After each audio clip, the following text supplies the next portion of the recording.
Olá, amigos. Paz seja com todos. Deus abençoe a todos. Estamos mais uma vez aqui reunidos para trazer algo do Senhor para os nossos contextos de vida, em nome do Senhor Jesus. E eu quero partilhar com vocês algo que estava no meu coração já há algum tempo. E eu quero ler 2 textos e depois explicar o que Deus tem me trazido ao coração para esses dias. O primeiro texto, ele se encontra no livro de Lucas, capítulo 10, a partir do versículo 38. É algo de uma profundidade que eu queria dividir com vocês. Eu quero só baixar um pouquinho o som. Só um instantinho.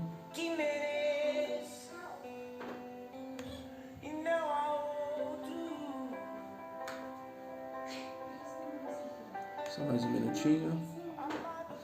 Pronto. Louvado seja Deus.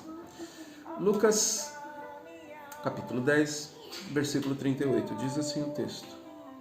Aconteceu que, indo eles pelo caminho, Jesus entrou numa aldeia e uma mulher chamada Marta o recebeu em sua casa. Tinha esta uma irmã chamada Maria, a qual, assentando-se aos pés de Jesus, ouvia sua palavra.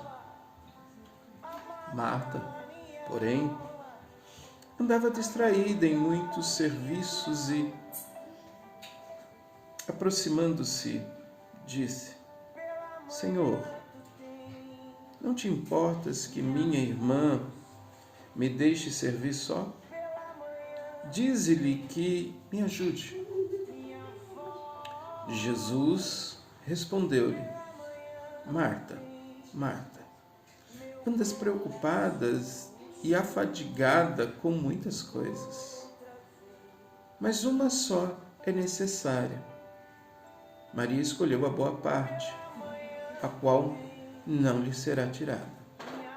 Louvado seja Deus. Esse é o primeiro texto em que o Senhor tocou o meu coração. É uma passagem muito conhecida, muito já ministrada, que muitos se apegam ao detalhe de Marta ali estar distraída. Mas isso para mim não importa muito. O que importa é o que vem depois. É o que o aprendizado nos produz. O que as correções que o Senhor Jesus traz para nós e o que ela vem produzir. Eu quero ler um novo texto. Depois nós vamos fazer um apanhado geral e aí elucidar o que o Senhor quer. O outro texto se encontra no livro de João, no Evangelho segundo escreveu João, capítulo 12, a partir do verso 1. Diz assim: Foi, pois, Jesus 6 dias antes da Páscoa a Betânia, onde estava Lázaro, o que falecera e a quem ressuscitara dentre os mortos. Fizeram-lhe, pois, ali uma ceia. Marta servia e Lázaro era um dos que estavam à mesa com ele. Então Maria, tomando uma arritel de unguento de nardo puro, de alto preço, ungiu os pés de Jesus e enxugou-lhe os pés com os cabelos.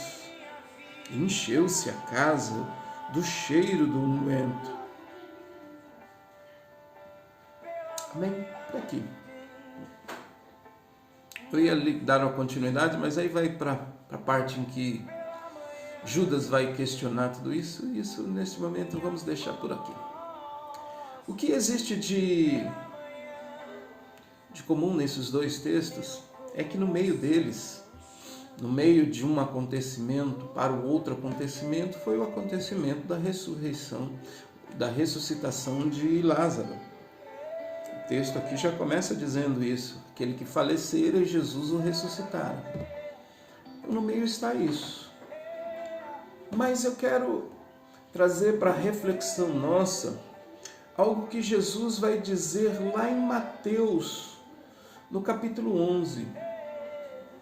Ele diz algo extraordinário. Ele ali vai dizer acerca de 3 cidades. uma das cidades por nome Corazim, a outra Betsaida, ao qual ele diz assim: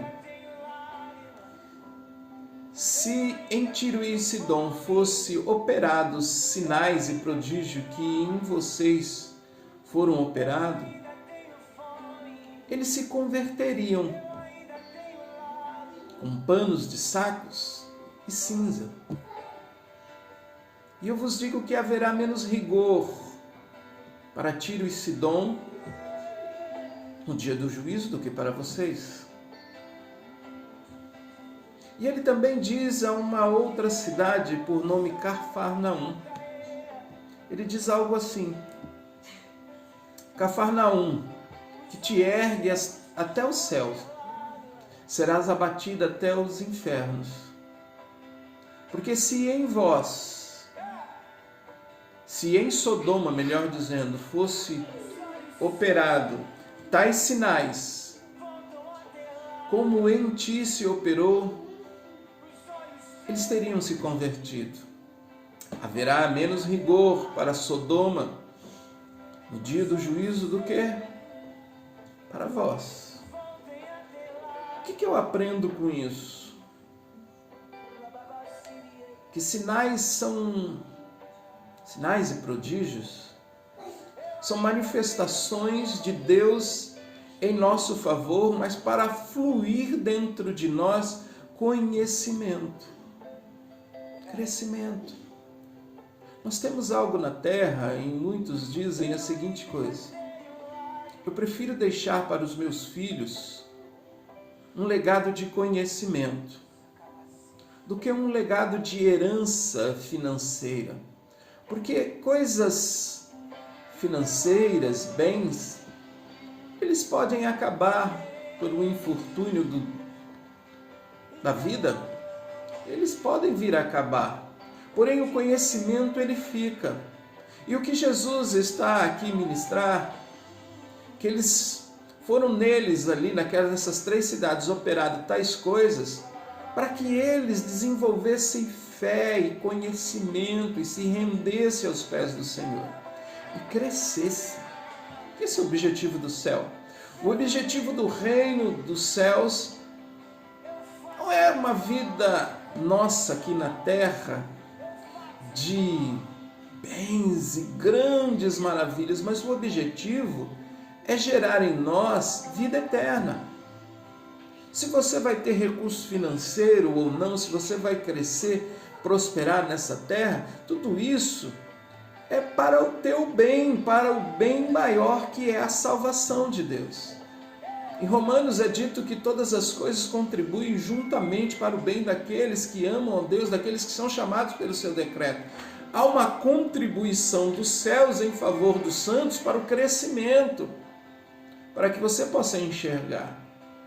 Jesus disse para Tomé: bem-aventurado é aquele que não viu e creu. Nós não precisamos especificamente só viver dentre os prodígios e maravilhas, mas elas são uma forma que Deus utiliza para nos fortalecer espiritualmente e no conhecimento da verdade. E o que isso tem a ver com o texto que nós lemos? O primeiro texto que fala em Lucas, Lucas narra uma narrativa acerca de um encontro de Jesus. Jesus é recebido por uma mulher em sua casa, uma aldeia chamada Betânia. Marta é esta mulher. Embora nesse texto que nós lemos, nós não vemos ali falando de Lázaro especificamente. Mas nós bem sabemos que Lázaro era o mantenedor dessa casa. Mas foi ela que recebeu. E nós vemos ali que Jesus até dá um aconselhamento, uma reprimenda, uma correção de rota na vida de Marta, que o texto diz que ela estava distraída. Jesus diz para ela: você está preocupada com muitas coisas e só uma te basta. E produz a ela algo. Ela estava preocupada com Maria, porque Maria foi sentar aos pés de Jesus para ouvir a palavra que Jesus ministrava. E Jesus dá algo para Marta: olha, ele escolheu o melhor lugar e não lhe será tirado. Nós vemos ali uma condição naquele momento, uma situação. Lázaro nem é citado no texto. Estava lá, creio eu, mas não é citado. Parece alguém sem expressão. Marta preocupada, parece que a única que tomou sentido da coisa foi Maria, que se pôs aos pés. Não que não precisasse ser ministrado, talvez fosse ela que mais precisasse. Por isso o Espírito a conduziu para estar ali.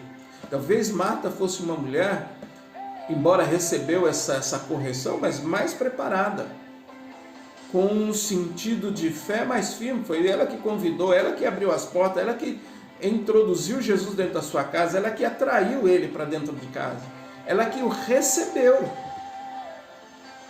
Maria, ela entra no contexto, embora num lugar especial, mas talvez fosse a que mais precisava aqui. Nós não temos como medir estas coisas. Só o Senhor, na sua obra maravilhosa e grandiosa, tem esta capacidade. Mas o que eu quero chamar a atenção não é estes fatos do princípio, mas o fato derradeiro, depois que houve um milagre na vida delas. Talvez tudo aquilo veio acontecer para um fortalecimento espiritual desta família. Lázaro precisou falecer, ficou há 4 dias morto. Declaração da própria família, já cheirava mal. E Jesus ali opera um milagre grandioso. Ressuscitou este homem. E aí o texto cai. Vem a narrativa de João, o evangelho escrito por ele, dizendo que esta família recebe novamente uma ceia, foi-lhe oferecida. E o decorrer desse texto vai fazer uma narrativa grandiosa. Havia muito mais pessoas do que no primeiro encontro. Porque o texto traz que muitos estavam curiosos e espantados acerca daquilo que foi operado por Jesus a Lázaro. Muitos foram ter com Lázaro para vê-lo e vendo, creram, saíram de lá crendo em Jesus. Muitos foram tomados por esta obra maravilhosa e muitos dos que eram líderes da igreja criam, de forma que houve uma dissensão. E alguns queriam matar Jesus, e não só ele, mas a Lázaro também, porque sabiam que por intermédio dele muitos estavam crendo. Este é o contexto. Vocês entendem que o texto vem dizer que Marta servia. Mas servia de uma forma diferente. Servia num contexto bem semelhante ao primeiro encontro. Porém, acrescido de muito mais pessoas, porque Jesus foi com seus 12, e com eles outros, e mais outros iam fluindo para aquela casa. E Marta servia. E nós não vemos mais o contexto do primeiro, em qual ela estava distraída, preocupada com seus afazeres. Ela pôs o sentido na palavra do Senhor e servia. Uma coisa só te basta. E ela estava fazendo, servindo. Nós vemos um crescimento. O que este contato com Jesus e a sua obra maravilhosa fez e operou nesta família? Marta agora não é mais uma distraída, não é mais uma preocupada. Marta serve. Maria, que estava aos pés, cresceu também. Ela agora adora. O que isso tem a ver se ela está adorando? Adorar sem conhecimento é uma adoração vã. Se você não conhece, você está adorando quem? Você está indo pelo embalo de uma multidão? Mas ela, de uma forma singular, oferece uma adoração que nós podemos dizer extravagante. Aquele contexto ela aprendeu. E como eu bem disse, ela talvez fosse a que mais necessitasse estar ali ouvindo. E ela produziu algo extraordinário. Ela cresceu e agora produz uma adoração. E se nós fôssemos decorrer só nesta questão de Maria, nós vamos ver uma profundidade tão grande e não dá para fazê-lo agora. Mas ela adora. Ela aprendeu. O conhecimento gerou o desejo da adoração. Uma adoração ardente. Porque só quem conhece pode oferecer uma adoração genuína. Porque conhece aquele que está adorando. Tem intimidade, ela foi para um nível mais profundo. Lázaro, já para encerrar. Lázaro que provavelmente estava lá, porque era a casa, ele é o mantenedor, mas o texto não revela acerca dele. Estava sem expressão. Agora é um Lázaro diferente. Talvez Lázaro, naquele contexto, ele já estava de uma forma como morto. Mas agora ele tem expressão. Ele agora, por Jesus, foi inserido no contexto. De forma que, se você for decorrer neste capítulo, você vai ver que ele estava à mesa e que ele testificava. Muitos vinham para ouvi-lo e saía crendo por conta dele. Não era só Jesus, mas Lázaro também. Alguém sem expressão, alguém que não aparece. Agora é inserido num contexto.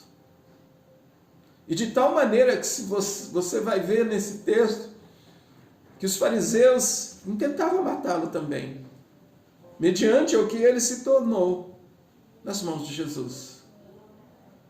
Para concluir, o que eu quero dizer com tudo isso? Que Deus prepara para nós um caminho de crescimento, de fortalecimento espiritual. Paulo diz que quando menino nós devemos discorrer como meninos, mas ele fala de crescimento. Que adulto milita num campo de adulto, já não come mais leitinho, mas se alimenta de uma comida sólida, mais forte. É assim, crescimento. E nós vemos que através do Evangelho do Senhor Jesus, Ele nos chama para este crescimento.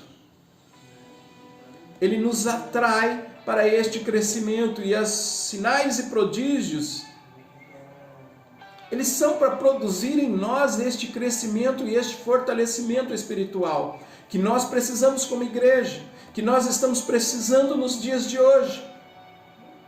Nós vivemos num tempo em que muitos estão encantados somente com sinais e maravilhas e correm atrás deles. Correm desesperadamente aonde vão estar determinados homens de certa eminência nesses dias, ao qual Deus tem usado seus ministérios para abençoar esta nação, abençoar vidas. E muitos correm atrás destes, só pensando em ver sinais e prodígios e maravilhas, e se esquece que os sinais procuram aos que creem. Não é nós que temos que ir ao encontro dos sinais, mas os sinais é que vêm ao nosso encontro, se nós crermos. E estas coisas são para o nosso crescimento. Produzir fé, conhecimento do nosso Senhor e Salvador, para não andarmos com o coração turbado, preocupados com as coisas, mas tendo a certeza que Ele é fiel, e assim como Ele foi elevado, Ele vai voltar, Ele está preparando o lugar para nós, e vai voltar. Por isso Ele diz, não se turbe o vosso coração. Não se turbe o vosso coração. A igreja do Senhor, ela tem que crescer em graça, em estatura. Almejar uma estatura de varão perfeito. É isso que a igreja tem que galgar. E o aparato do reino, ele vem favoravelmente a nós para nos conduzir a isso. Se você precisa de um milagre, clame, o Senhor vai te ouvir e vai manifestar esta graça. Mas se apoie na palavra. Ancore-se na palavra. Fundamente-se na palavra. Porque Deus se movimenta pela palavra. A operação de maravilhas é através da palavra, do poder desta palavra, ao qual Deus constituiu e outorgou para que nós abundássemos nela e através dela operássemos sinais e maravilhas.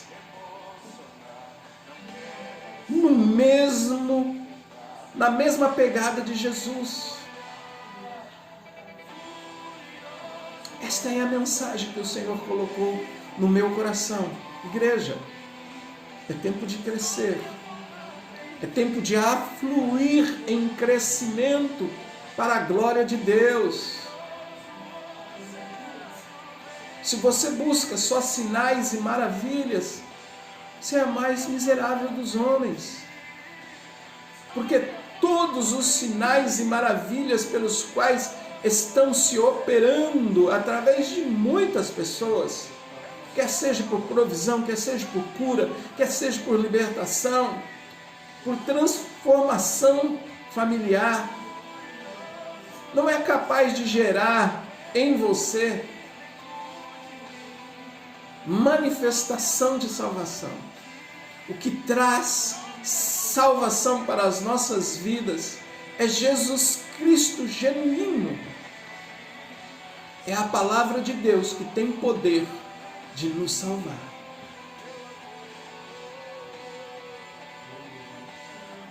Que esta mensagem chegue ao teu coração e produza aquilo que se faz necessário para o teu crescimento. E que todo o aparato do céu lhe seja favorável para isso. Mas que o seu coração esteja firmado nesta verdade. Conhecimento é o que fica. Todas as demais coisas irão perecer. Mas o conhecimento do nosso Deus nos leva a patamares muito mais altos. Desejo isso. Eu quero agradecer a todos que têm entrado no nosso canal e eu rogo para que a glória de Deus se manifeste sobre a sua vida nesses dias. Esta mensagem vai estar disponível lá no canal do YouTube, canal Voz do Reino, Presbítero Carlos. Entre, se inscreva, permita-se que Deus seja glorificado através da sua vida e através das mensagens que estão lá, que possa produzir em você edificação. Este é o desejo do meu coração e para isso que eu criei esse canal, para que o nome do Senhor Jesus seja glorificado. Vou orar por você. Soberano Deus e eterno Pai, eu rogo para que a Tua graça se manifeste na vida de todos que irão ouvir essa mensagem. Que não haja mais temor no coração dos Teus filhos, porque eu sei que muitos não se aprofundam na intimidade com o Senhor por medo. Por terem medo, Senhor, de ficar no oculto, de clamar ao Senhor, tem medo de ficar só, de buscar a Tua face. Que esse temor e este medo que é ocasionado pelo inimigo da nossa alma caia por terra nesta hora. Nós repreendemos essa força maligna e que a Tua glória se manifeste. Rogo para que esta simples mensagem venha trazer conforto e alento aos corações e fortificá-los na graça e no conhecimento do Senhor Jesus Cristo. Que a magnitude do Teu nome se espraie em cada coração, em cada lar, transformando-o pela palavra. Assim como pela palavra Tu tirou, Senhor, a terra seca do meio das águas, Assim, Senhor, haja na vida do teu povo. O Senhor tire, Senhor, um povo zeloso de boas obras, fortificado, Senhor, um povo sarado, um povo remido, um povo transformado, um povo com conhecimento da verdade, para anunciar e testificar acerca de tudo, Senhor, que Tu és. Eu te louvo e te glorifico, agradecendo, Senhor, por este momento, em o nome de Jesus. Amém.